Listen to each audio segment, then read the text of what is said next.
फिनाइलेफ्रीन।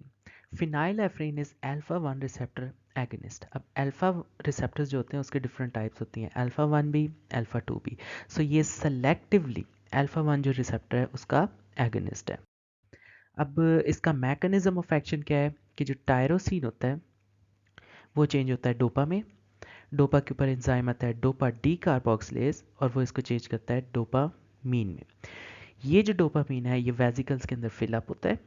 जब ये वेसिकल्स के अंदर फिलअप हो जाता है तो ये चेंज होता है नॉरएपिनेफ्रीन में या नॉरएड्रेनालिन में, जो कि फर्दर बाद में चेंज हो सकता है एपिनेफ्रीन में। अब ये एपिनेफ्रीन और नॉरएड्रेनालिन रिलीज होते हैं और कहाँ पर रिलीज होते हैं, ये रिसेप्टर्स पर रिलीज होते हैं। Depending upon the receptor, receptor क्या है, डिफरेंट रिस्पॉन्स जो है वो आ सकता है। अल्फा 1 रिसेप्टर भी हो सकते हैं, अल्फा 2 भी, बीटा 1 भी, बीटा 2 भी।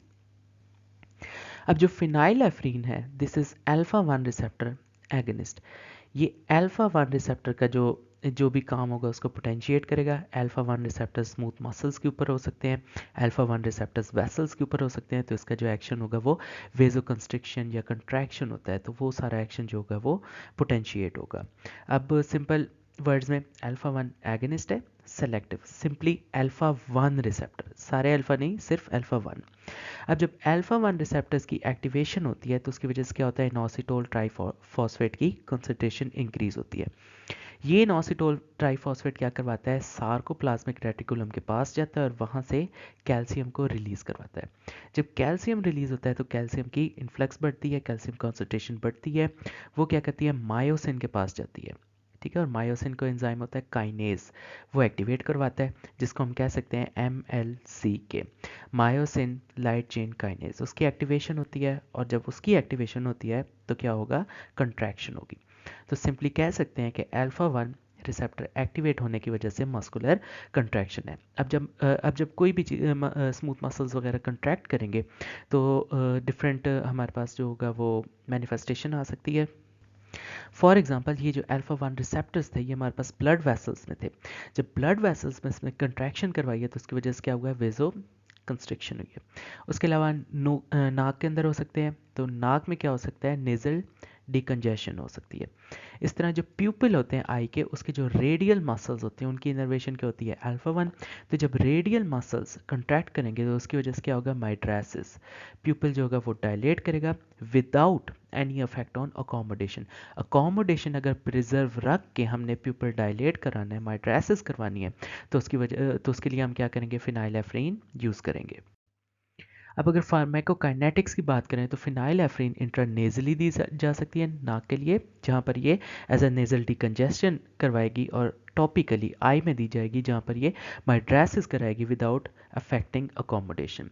Plasma half life 3 hours. Clinical use अगर नाक में देंगे तो नेजल डिकंजेस्टेंट है, और अगर आई में देंगे तो ऑफ्थेल्मोस्कोपी से पहले जो प्यूपिल है उसको डायलेट करवाएगी, माइड्रेसिस कराएगी, अल्फा रिसेप्टर्स जो कि रेडियल मसल्स के ऊपर होते हैं उनको एक्टिवेट करवाएगी। टॉक्सिसिटी या साइड इफेक्ट्स में सबसे पहले हाइपरटेंशन, फिनाइलेफ्रीन की वजह से हाइपरटेंशन होगी क्योंकि ये ब्लड वेसल्स को कंस्ट्रिक्ट कराएगी, और हाइपरटेंशन होने की वजह से रिफ्लेक्सिवली हार्ट जो है वो हार्ट रेट स्लो कर लेगा, this is called reflex bradycardia. Other similar drugs, इसमें हम देख सकते हैं हमारे पास डिफरेंट ड्रग्स आ सकती हैं। फॉर एग्जांपल डायरेक्ट एक्टिंग अगर ड्रग्स की बात करें तो उसमें नॉर एपिनेफ्रीन है। Nor epinephrine is direct acting alpha agonist. जितने भी अल्फा रिसेप्टर्स हैं, अल्फा 1 है, अल्फा 2 है, उन सबको जाकर ये पोटेंशिएट करेगी। So this is direct acting non selective alpha agonist.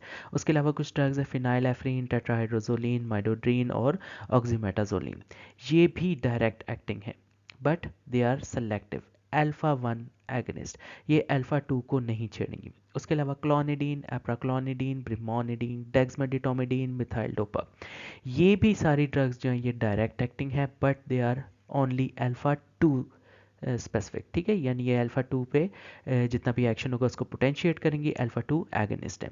उसके अलावा कुछ और ड्रग्स हैं, उसमें एपिनेफ्रीन, नॉर एपिनेफ्रीन और डोपामीन आती हैं। अब ये जो ड्रग्स हैं these are non selective alpha B और बीटा बी एगनिस्ट। ये अल्फा की भी एगनिस्ट हैं, बीटा की भी हैं, so they are non selective. अब जो एपिनेफ्रीन होगी वो एवरी रिसेप्टर उसको पोटेंशिएट करेगी। एवरी रिसेप्टर में अल्फा 1, अल्फा 2, बीटा 1, बीटा 2 सारे आ जाएंगे। लेकिन जो नॉर एपिनेफ्रिन और डोपामीन है वो भी हर रिसेप्टर को स्टिमुलेट करेंगे, पोटेंशिएट करेंगी, एक्सेप्ट बीटा 2। बीटा 2 को छोड़कर बाकी जितने रिसेप्टर्स हैं उनके एगनिस्ट नॉर एपिनेफ्रिन और डोपामीन है, और सारे रिसेप्टर्स के जो एगनिस्ट है this is going to be epinephrine. उसके अलावा कुछ और ड्रग्स है, these are phenyl isopropylamine, nor phenyl isopropylamine, amphetamine, methamphetamine, tyramine, cocaine और टीसीएस। इन सारी ड्रग्स को कहेंगे दीज आर इनडायरेक्ट एक्टिंग।